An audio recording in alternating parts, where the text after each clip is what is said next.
I broke no contact with my awful family, thinking things might be different this time around, but it's been worse than ever and I have nowhere to go. I just need to vent about this because I am incredibly depressed and I feel so alone. I went no contact with my family when I first left for college at 18. It lasted 2 years and then it eventually went low contact because I felt guilty about not talking to them. My mom was extremely abusive. She would strangle us, punch us in our backs, etc. You know how it goes. She never physically abused us when our dad was around, but the verbal abuse was enough to make him consider leaving her. Because of this, I have severe depression and PTSD and I had to go on medical leave from college. My mom begged me to come home for around 2 months before I gave in. I missed having a family and I am so stupid for being weak and giving in. Since I've been back, my mom has been doing weird things. She'll want me to get drunk with her, but I really can't drink alcohol because I'm on Celexa. When I refuse to drink, she'll give me the silent treatment for a few days. I'm always getting the silent treatment and it hurts. Today my mom asked me if I wanted to just live here and not go back to school. That made no sense. Why would I want to not complete my education? Also, I don't like the constant silent treatment, so I don't like being here. I told her that I'd rather go back to school, and she started yelling about how I can just go to the community college here. She started crying about how I didn't love her and my dad told her to stop being so dramatic. My sister came in and asked what happened. When my mom told her, she didn't say anything and just went on her laptop. For some context about my twin sister, she is beyond crazy. She once stalked a man for 6 months because the guy told him that she didn't know what she was talking about and should shut up. She found this guy's identity from a few Reddit comments and started physically mailing him things with death threats. She signed his Reddit username to everything. If I knew she had done this, I wouldn't have come here. My sister then sent me a PM on Reddit that said, "You dumb bitch. I hate you so much. You're a piece of trash and I'm glad you were SA'd.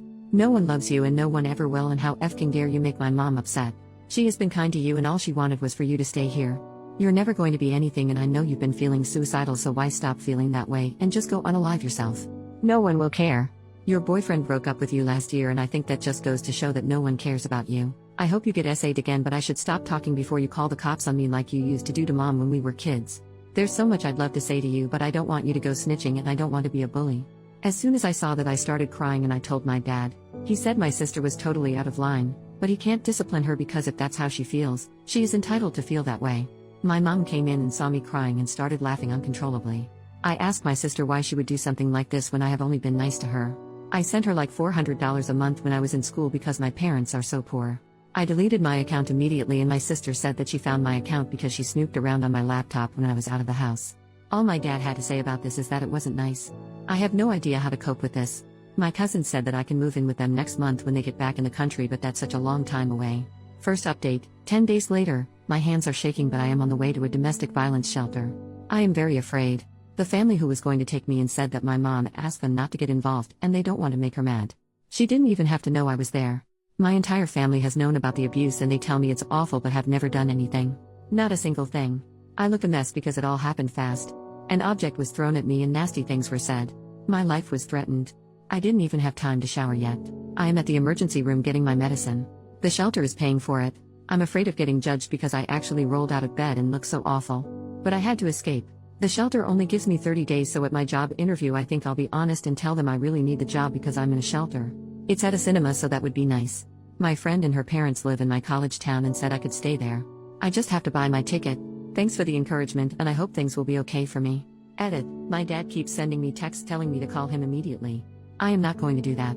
Final update. Wow, so it's been nearly 3 years since I posted on this forum, desperate for help. For some reason, these posts just popped into my head after all this time, and rereading them I just want to hug my former self because I had forgotten how bad things were. I also want to hug all of you for helping me. I wrote down the advice you gave me and I used it. I really did. I may be a little vague to continue to preserve my identity.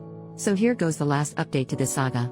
And it's a happy one. The shelter that I stayed in was very nice and brand new. The staff told me how cramped the other one was, so I'm very lucky that I arrived when I did. After the first day, my nerves relaxed and I could just breathe.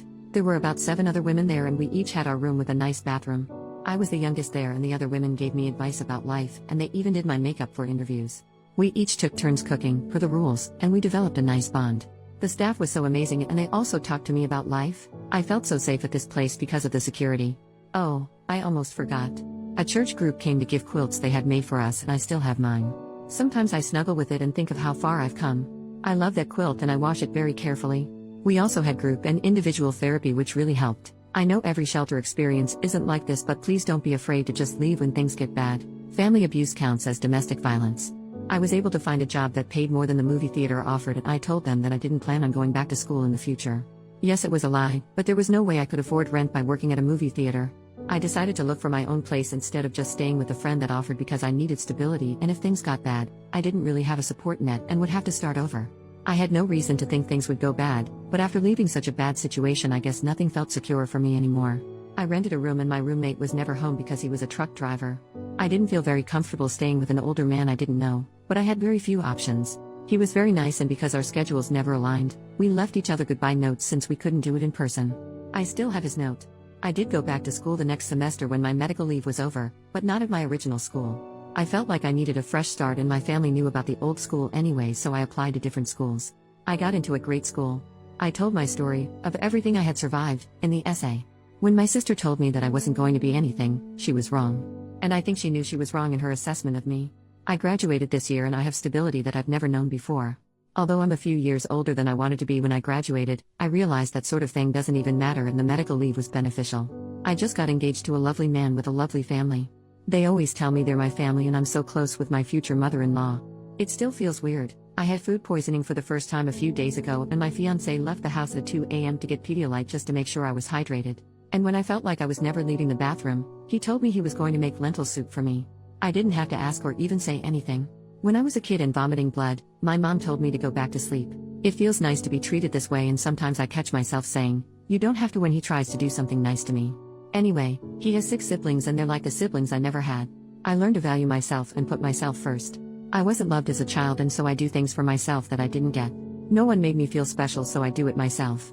I make it a point to buy flowers for myself weekly. A therapist recommended this to me, and it makes a difference. No one cared that I was sick as a child, so I make sure that I rest and relax without disruptions when I'm sick.